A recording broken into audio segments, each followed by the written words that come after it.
ఈ రోజున కావలి నియోజకవర్గంలో బిల్వకుట్ర క్షేత్రంలో వెలిసి ఉన్నటువంటి ప్రసన్న వెంకటేశ్వర స్వామి యొక్క కళ్యాణ మహోత్సవాన్ని మన అందరం కూడా తిలకించాం. ఈరోజు కావలి నియోజకవర్గ చరిత్రలో ఒక సువర్ణ అక్షరాలతో లిఖింపబడే రోజుగా చరిత్రలో మిగిలిపోతుంది. ఎందుకంటే మన జిల్లా వాస్తవ్యులు, ఎండోమెంట్ మంత్రివర్యులు, బహుశా రాజకీయాలు 78 సంవత్సరాల స్వతంత్ర రాజకీయ చరిత్రలో ఎండోమెంట్ మంత్రివర్యులు ఈ గుడికి వచ్చింది మొదటిసారిని కూడా ఈ సందర్భంగా తెలియజేస్తున్నది మన అదృష్టం. ఎందుకంటే నేను ఆయన ఒడిలో రాజకీయ ఓనవాళ్ళు నేర్చుకున్నా, ఆయన వల్ల అంచెలంచెలుగా ఎదిగా రాజకీయంగా. ఈరోజు నేను ఆయన పక్కన నిలబడి ఒకప్పుడు స్టేజీల మీద ఎదురు కూర్చుని చప్పట్లు కొట్టి నేను ఈ రోజున ఆయన పక్కన కూర్చొని అదృష్టం ఆ ప్రసన్న వెంకటేశ్వర స్వామి నాకు అందించాడని నిజంగా నేను నమ్ముతున్నా. మరీ ముఖ్యంగా నా సోదర సమానులైనటువంటి బేదార్ రవిచంద్ర గారు నిన్నటి రోజున నా ఎలక్షన్ గెలుపులో నాకు ప్రధాన భూమిక పోషించినటువంటి వ్యక్తి బేదార్ రవిచంద్ర గారు.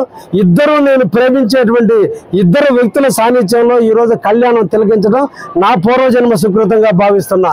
అదేవిధంగా ఈ రోజున నా మిత్రులు ఒకప్పుడు 1999 సంవత్సరంలో ఈ టెంపుల్లోనే మా ఇద్దరు పరిచయం కూడా ప్రారంభమైంది. ఇద్దరం కూడా జాతకాలు నమ్మే వ్యక్తులం. ఇద్దరం కూడా ఇదే ప్రాంగణంలో మొట్టమొదటి మా కలయిక 1999 సంవత్సరంలో మొదలైంది. అది ఈరోజు నేను రాజకీయ ఎమ్మెల్యేగా ఆయన నన్ను పెంచాడు. అదేవిధంగా నా గురువు అయినటువంటి రామనారాయణ రెడ్డి గారు ఈరోజు వచ్చి నేను అడగకుండానే ఏమి కావాలో చెప్పి ఈ గుడికి అన్నీ చేస్తానని చెప్పాడు. అయితే ఈ సందర్భంగా మనం తెలియజేయాలి, ఎంతోమంది దాతలు ఈరోజు ముందుకు వచ్చారు. ఎండోమెంట్లో దాదాపు 4.5 కోట్ల రూపాయల డబ్బులు ఈరోజు మన దేవస్థానంలో ఉంది. అన్నదానానికి సంబంధించి 1.5 కోటి రూపాయలు ఈరోజు దేవస్థాన డిపాజిట్లో ఉంది. 24 ఎకరాల విస్తీర్ణంలో ఉన్నటువంటి ఈ దేవాలయ ప్రాంగణం బర్రెలు, ఆవులు, రకరకాలైనటువంటి జంతువులు సంచరిస్తుంటే దీన్ని శుద్ధి చేసుకోవాల్సిన బాధ్యత ఉందనేటువంటి మొదటి తలంపు. అంటే వెంకటేశ్వర స్వామి ఎప్పుడు కూడా చెప్పించడం ప్రధాన అర్చకుల చేత, లేదంటే మనకి ఎక్కడో ఒక స్ఫురింపజేస్తాడనేది ఒక నానుడి. ఎందుకనో మొట్టమొదటి దేవాలయానికి కాంపౌండ్ వాళ్ళు కట్టాలి, ఇది పవిత్రమైన ప్లేస్గా దీన్ని తీసుకురావాలనే ఆలోచన ఎందుకు వచ్చిందో తెలియదు, కానీ అది నాకు రావటం, దానికి నేను మన మంత్రివర్యులకి తెలియజేయటం, ఆయన ఇమీడియట్లీ దైవ సంకల్పం. శృంగేరి పీఠాధిపతి ఎక్కడికో వస్తుంటే నేను అడిగా, ఊరినే క్యాజువల్గా అడిగితే అన్న దాన్ని ఫిక్స్ చేసి మంత్రివర్యులే లెటర్ రాసి శృంగేరి పీఠాధిపతి చేత శంకుస్థాపనకు సంబంధించిన శంకుస్థాపనకు సంబంధించిన పూజ కూడా చేపించడం జరిగింది. ఈ రోజున 1,65,00,000 రూపాయలతో కాంపౌండ్ వాల్ నిర్మాణానికి టెండర్లు పూర్తయి గుత్తేదారులకు టెండర్లు కూడా రావడం కూడా జరిగింది. అదేవిధంగా దక్షిణ పక్కన గాలిగోపురానికి 2,65,00,000 టీటీడీ దేవస్థానం ఉన్నటువంటి దాని ద్వారా ఎండోమెంట్కి ఇవ్వటం, ఎండోమెంట్ వారు టెండర్లు పిలవటం, దానికి కూడా కాంట్రాక్టర్కి ఆల్రెడీ వర్క్ కూడా నియమించడం జరిగింది. బ్రహ్మోత్సవాలు పూర్తయిన తర్వాత ఆ 2 వర్కులు కూడా ప్రారంభమవుతాయని కూడా ఈ సందర్భంగా తెలియజేస్తున్నా.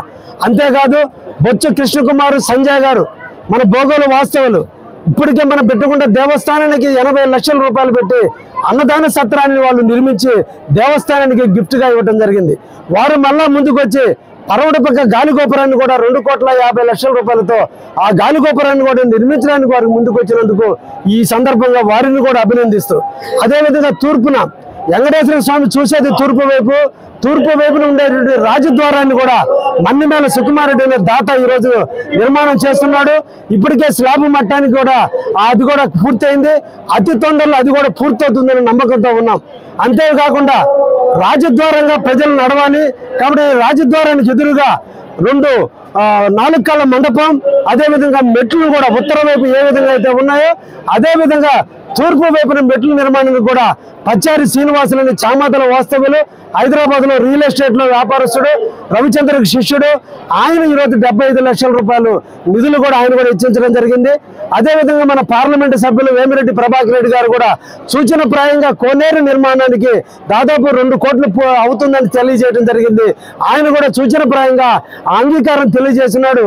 అతి తొందరలో దాన్ని కూడా ప్రారంభించడం కూడా జరుగుతుందని కూడా ఈ సందర్భంగా తెలియజేస్తూ దాదాపు 5 మంది దాతలు ఈ కళ్యాణం జరిగిన దేవుడి కళ్యాణం జరిగిన ఈ ప్రాంతంలో అందరూ కూడా వచ్చి పెళ్లిళ్ళు చేసుకునే క్రమంలో ఇళ్లలో అంటూ ముట్టు తెలియకుండా పెళ్లి జరిగేటువంటి సందర్భాన్ని చూసుకొని చాలా మంది దేవుడి ప్రాంగణానికి వస్తుంటే దేవుడి ప్రాంగణంలో కాదు కింద కళ్యాణంగా ఏర్పరచుకొని దేవుడి దర్శనానికి పైకి వచ్చే విధంగా 5 కళ్యాణ మండపాలు డిజైన్ చేశాం. ఒక్కొక్క కళ్యాణ మండపానికి 25 నుంచి 30 లక్షలు అవుతుందంటే దానికి కూడా 5 మంది దాతలు ముందుకు వచ్చారు. వీరికి కూడా ఈ సందర్భంగా వారిని ప్రత్యేకంగా అభినందిస్తున్నా.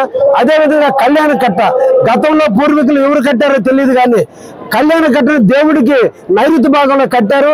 ఎవరన్నా ఎంటుకలు ఇవ్వాలంటే ఈ గాలిగోపురం గుండా దేవాలయ ప్రాంగణంలో నుంచి పోయి కళ్యాణ కట్టలో వెంట్రుకలు తీసుకొని అపవిత్రమైన శరీరంతో మళ్ళీ ఇదే గుడిలో నుంచి బయటికి పోవాల్సిన పరిస్థితి ఉంది. ఇది సనాతన ధర్మానికి సాంప్రదాయానికి విరుద్ధంగా ఉంది. కాబట్టి కళ్యాణ కట్ట కూడా కావలలో ఉన్నటువంటి రొయ్యల వ్యాపారస్తుడైన రమేష్ రెడ్డి గారు దానికి సంబంధించినటువంటి నిధులు కూడా వెచ్చించడం జరిగింది. ఇవన్నీ కూడా బ్రహ్మోత్సవాలు పూర్తయిన తర్వాత ఇవన్నీ జరగబోతున్నాయి. ఇంకా కూడా మనకి మంత్రివర్యులుగా నేను అడ్మినిస్ట్రేషన్ బిల్డింగ్ అడిగితే 2 కోట్ల రూపాయలు అవుతుందంటే ఇమీడియట్లీ శాంక్షన్కి లెటర్ రాయడం జరిగింది. దానికి సంబంధించిన నివేదికలు కూడా ఏసీ డిపార్ట్మెంట్ లో ఉన్నాయి. అతి తొందరలో దాన్ని కూడా శాంక్షన్ వస్తుందని కూడా ఈ సందర్భంగా తెలియజేస్తున్నా. ఇవన్నీ కూడా మన అదృష్టం. రామనారాయణ రెడ్డి గారు ఈరోజు మన జిల్లా మంత్రిగా ఈ ప్రాంతానికి ఎనలేని సేవ చేసిన వ్యక్తిగా దేవాదాయ శాఖ మంత్రి బహుశా నా కోసం అయ్యాడేమో ఆ దేవుడికి ఆయన.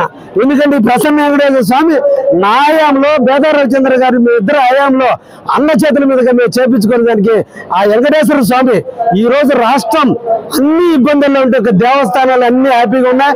ఆయన చెయ్యి అష్టవాసి చాలా మంచిది.